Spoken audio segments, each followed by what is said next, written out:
Thank you, Mr. Chairman. And I would yield to a member on the Democratic side that served in a combat area designated zone and deployment of our country. Anybody in the Democratic side? Mr. Stubbe, what's the purpose of the question? My father, no, let me finish. Let me finish. Because I'm going to make a point and you're taking my time. So I will yield to any member who because deployed. I'm offended at your suggestion that somehow if we've not served in a combat zone that we don't care about protecting the lives of our constituents. Has nothing That's to do why about how I'm you to me. And for our family members who have lost blood, they should be respected. Reclaiming my time. So, Mr. Chairman, I'd like 40 seconds I've seen back on my the clock. constituents die in battle. It's Mr. Stubbe's time. Gentleman is recognized.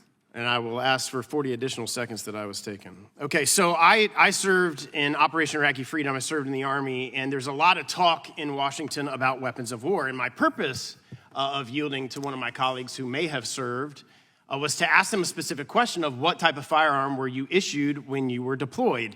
And the answer to that question is a true what would be defined as a weapon actually used in war, has a selector switch on it for fully automatic, 3-round burst, and semi-automatic. So when I deployed in 2006 in Operation Iraqi Freedom, we were issued M4s in the United States Army. Those M4s had a selector switch on them. Those selector switch allow you to have fully automatic, 3-round burst, or semi-automatic. Those firearms are not allowed for purchase in the United States today. So this cascading of weapons of war, what I was issued, and again, I would ask any person that served in a deployed environment, you are issued weapons that allow for fully automatic and 3-round burst. That is not available for purchase in the United States, and that is not what the Democrats are attempting to ban today because that's already banned.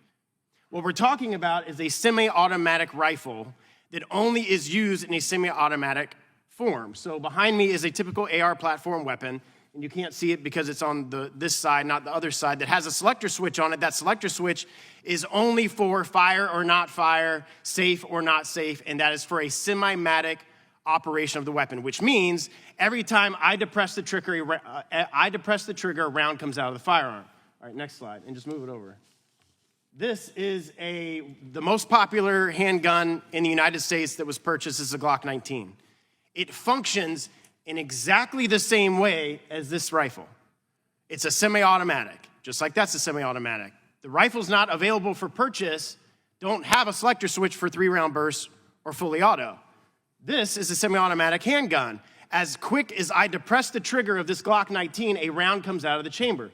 The functionality between that weapon and this weapon are exactly identical. There is no difference. So you're banning a class of weapons that you don't like the look of, not because of functionality, not because of how fast a round comes out of the weapon, just because you don't like the way that they look, because they function exactly the same. Now move this one over one. So now this is a Glock 19. Glock 19 comes with a 15-round magazine, which under this bill is legal, although it's interesting that a couple weeks ago, you banned 10-round magazines, and then you changed it to a 15-round magazine. It's interesting to understand the thought process there, but that is for another time. This is a 6-hour P320, which some of you probably saw in one of the hearings on the magazine bans. I showed my P320. This comes with a 20-round magazine. So under this bill, because it has a 15-round magazine ban, this gun would be banned because you wouldn't be able to use it. Again, it functions exactly the same as that gun. It functions exactly the same. As fast as you depress the trigger, is as fast as a round comes out. So now the next one. So that gun would be banned. That would be okay because you can put a 15-round magazine in it. This is a lever action.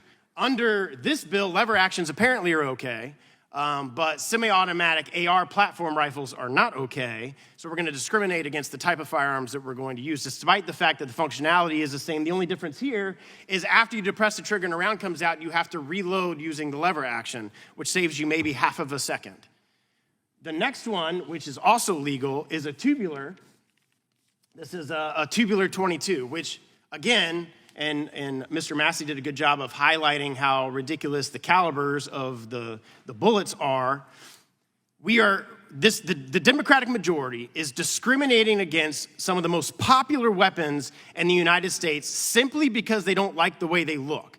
not because of the way they function. And there are so many Americans that are confused when they see the semi-automatic rifle that the Democrats want to ban as being fully automatic. It's not. You can't purchase that. It's illegal. It is not a weapon of war. A weapon of war has a fully automatic switch or a 3-round burst. I yield back the remainder of my time.